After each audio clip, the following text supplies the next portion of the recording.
Hey, how are you? Hey, good. My dog's friendly if you want to pet him. Hi. He loves people. He especially loves men. Hang on just a second.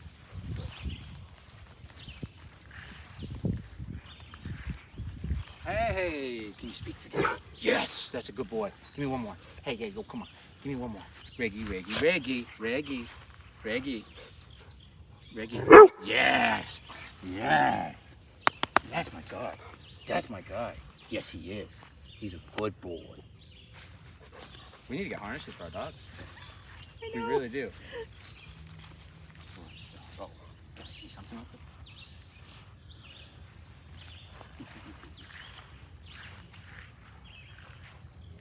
there? So how you guys doing? Oh, we're just out on our morning walk. Come over here. Reggie. He's just texting. He's just trying to tease the guy. Rubbing his scent everywhere. He's like, ah. I think he loves the setups the most. He loves taunting other dogs on plays and stuff. Good boy, Do Reggie. you think Tank knows where he is? Tank hasn't made a single mistake, so, and I've let him free. I've given him no corrections and no commands to this point, but yes, I do think he knows where he is, because his initial thing, because we did this well, you came out of nowhere, and his initial thing, I seen him, I wish there was video of it, maybe there is, eyes open, get excited, puff up, take a couple like prance steps, and then stop himself entirely and deflate and went into this and then left it alone. But that's telling me that, no, Reagan, that he was looking forward to it, you know? Reagan's out. Go on. Good. So Reagan's just taking that as weakness because he's sitting there, so he wants to go. He loves nothing more than marking and trying to dominate a dog who's a little below him in the hierarchy. That's his favorite thing in the world. Oh, and eating. Eating goose If you poop. give him those three things, he's a happy dog. Good. Now I'm going to release Tank, but he's not allowed to go up on you guys. So break. Woo! If he does. Reagan's. Break. I just kind of like two circles around us. I want to see where his head is. Come on, Rig. This is good. We're definitely going to have to put more pressure on him because now I didn't know how bad it was going to be because he was really bad when he got dropped off his first time. So he didn't do any. He caught himself right before you could technically say he made a mistake. He did shift his energy, did all that I was saying, but then he stopped. It all happened within a split second. He stopped himself. The dog by... No whining either. I'm not hearing squeaking. Did he used to whine? I can't remember. Yeah. He was whining. Yes. He's doing great. But there is some stress. It is kind of a little warm, I guess, but not that warm enough to be panting like this. There is a little stress, but he's getting the answers right. We're gonna have to put him in a situation where he makes a mistake. We have to try to push it out of him, so that means a different location. It's not gonna work here. We're gonna have to do it in town, probably. The dog behind And the fence in we'll Williamsport. try to find, we'll try to find some setups that he can't resist. In the meantime, we will be doing social things. This is often connected to other stuff. This is often not the core issue, right? When a dog's reacting to other dogs, it tends to be a symptom. The symptom being, this dog knows what he's not supposed to do. He showed that because he started to and stopped himself, which means, why did he stop himself? That's what we need to look at. And because in this particular location, he remembers a heavy aversive for doing that behavior, so he stopped. Which means if he's doing the behavior and not getting a heavy aversive, he's willing to do it. But he's not willing to take the heavy aversive. It's been like 1.5 years since I've seen this guy. He remembers. So I haven't touched him. I haven't corrected him at all. It's crazy. He sniffed me and he was like, he went into that state. And so, so what I'm trying to say is that, sorry, bud. There's two things that we need to think about when changing a dog's behavior, okay? The environment, right? Because environmental events are going to elicit a response out of our dog. That's one thing to focus on, meaning if he chases the squirrel, we correct. So next time he sees a squirrel, he doesn't chase them because he knows it leads to an aversive. Okay, that's an example. That's you correcting for him responding in an inappropriate way to environmental events, which is his reactivity. I see a dog, I do behaviors that nobody likes, which is screaming and yelling and barking and going crazy because I can't wait to, whatever. He loves it. So much so he gets so anxiety, gets so amped up, it takes forever like to calm down, right? That's what I remember at least from him. Other than getting the consequences he needs for certain responses to the environment, There's relationship dynamic that we need to look at. Another thing that when we're influencing our dog is that in our relationship, if we have the right dynamic and had the right experiences, then we produce the ability to be able to say no to something and the dog stops. And we also have the ability to say do and the dog does. That's relationship, okay?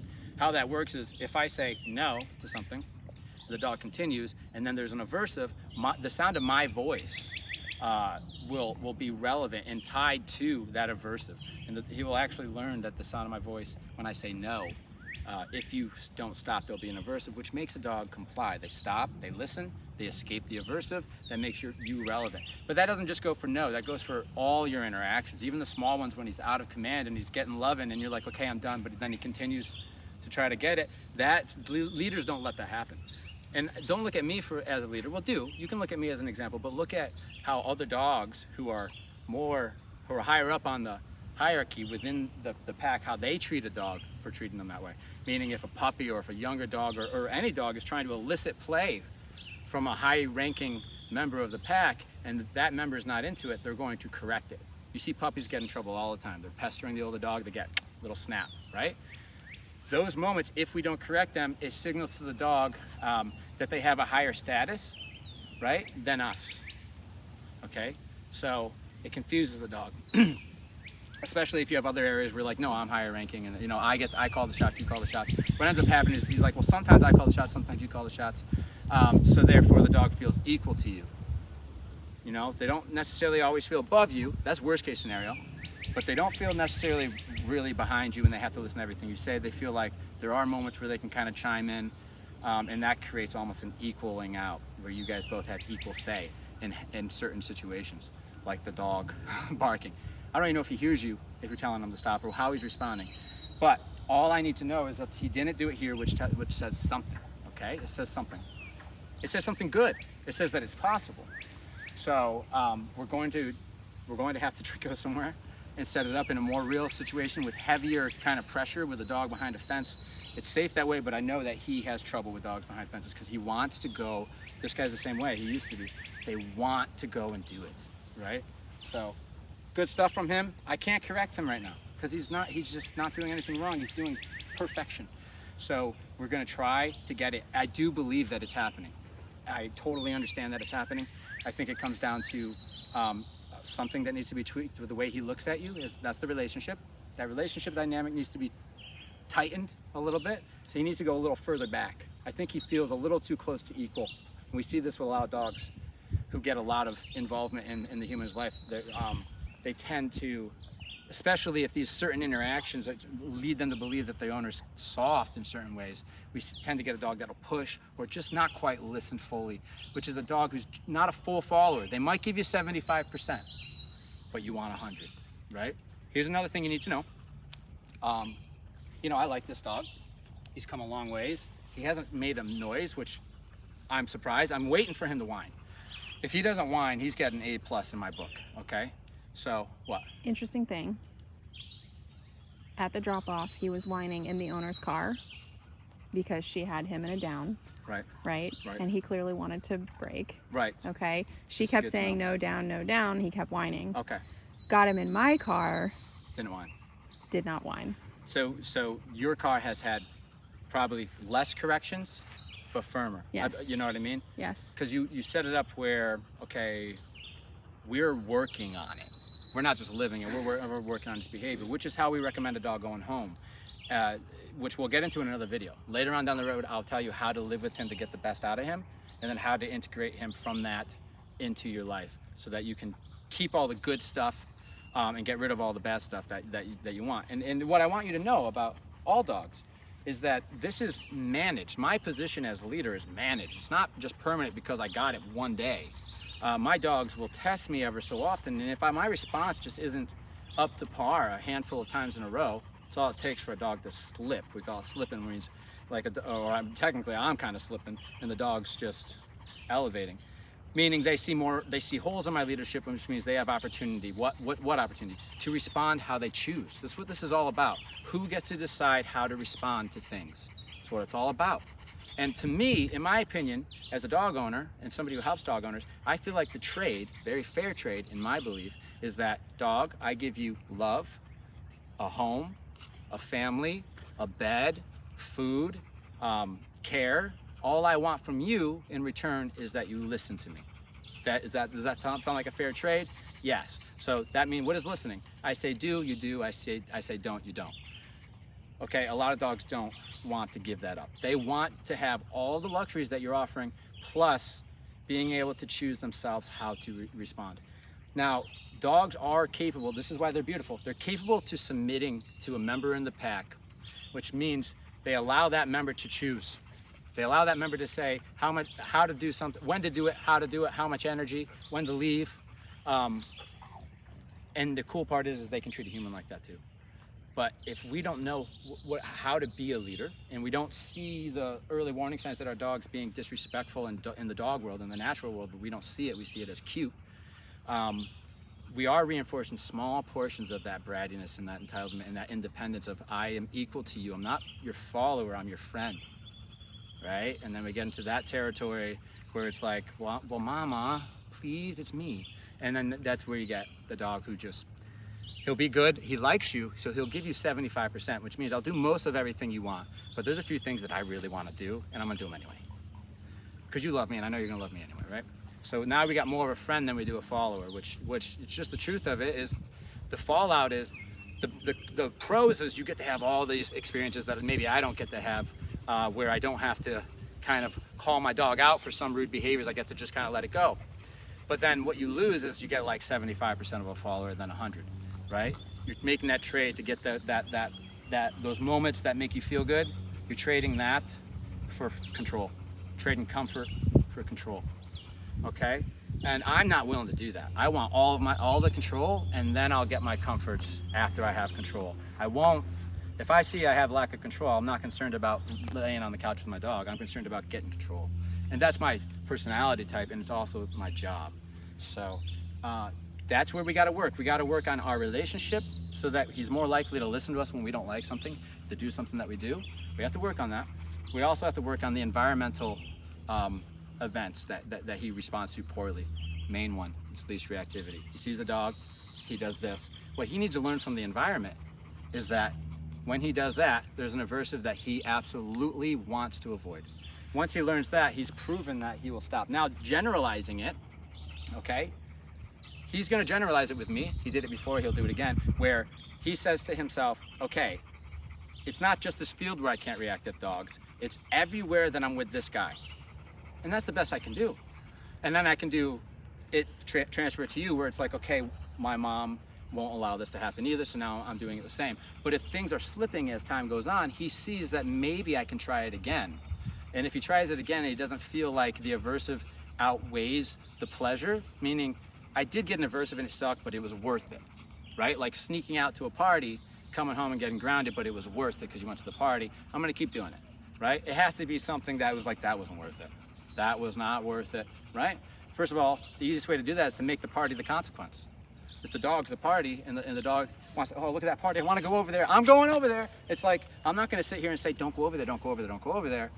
I'm just gonna let you go over there, give you a correction, and make you realize the party's not fun. Therefore, you don't wanna have the party anymore, and that takes care of it. So his association will become, over time, me going up to other dogs, stranger dogs like this, equals this aversive, which means I wanna avoid that, but I have a handful of alternative behaviors I can do that gets a pat on the head and a good boy. That changes the dog's response. Why does he slip back? Because he likes that behavior. He wants to react to them, okay? I just seen it with my own two eyes. That's why he does it, because it is a self-rewarding behavior. Meaning, if you just sit back and do nothing, he's gonna keep doing it because it's fun. He's getting brownie points in the do it again bucket. But if it's an aversive that is heavy enough for him to say, fuck, I want to avoid that, it's not worth it, then you're starting to see him choose it less and less, to the point where eventually, especially because he'll have alternative behaviors, he won't choose it anymore because it doesn't serve him. So this is us, as the owner, knowing that we need to give our dog certain experiences to develop him fully, right? So if I feel like he's being pushy towards dogs, I'm not gonna take him for walks that I'm not working on this. I'm only gonna take him out to work on this.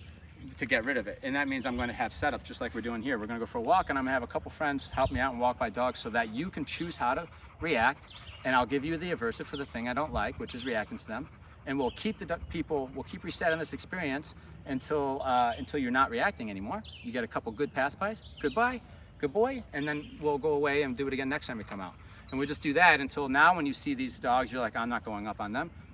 Maybe now we'll start to go out and do some different locations with some more setups and maybe eventually do some real world stuff. And now we see the dogs association, 2 dogs walking by is one of minding to myself and tending to my owner, and that's how we get by, and the dog's happy to do it because they don't like doing that anymore. It's not because mommy doesn't want you to. It is that as well. That'll help too to keep them less fidgety, but it's that I don't like doing that anymore. Okay? Problem is if it keeps being fun. It keeps being fun. And it's fun it's fun naturally with the absence of an aversive. So if you say no, that's not aversive. It's just a sound, it means nothing, right? So you need to let the environment give him, well, you're in control of the aversive, but to him, his action of going up on the party is what caused the aversive. So I will avoid that. Therefore, I don't want to do it. Therefore, I'm not anxious about it, and I just walk by. That's how he performed today. He doesn't want to go up on Righam's here because he associates it with a firm correction. 1 being the location, like I said before, the environment. 2, second ingredient, the relationship. He's been corrected by me like that. So the environment he's been corrected in, me he's been corrected with. This gives us the recipe to start generalizing it. Okay? So, good boy. Break. Woo! Good dog. Puts himself in heel. Yeah, oh yeah, he's been, I have not given him any commands. I've been telling him to go out. He's been trying. I love this. When they decide to be a follower to you, like I'm just gonna follow you, they try to do what you have told them you liked in the past. So he's like, in the past, they like this in this situation. So they try to do that, and that's a dog who's trying to please you. You don't get that for free, you know? You have to earn that position in the pack. You know, no dog who leads other dogs gets that for free. They had to earn it through a set of experiences. And so we've earned it with him. I'm more concerned over having control when I need it and having him learn the lessons he needs to learn to stop doing these dangerous and at the very least annoying behaviors. Okay?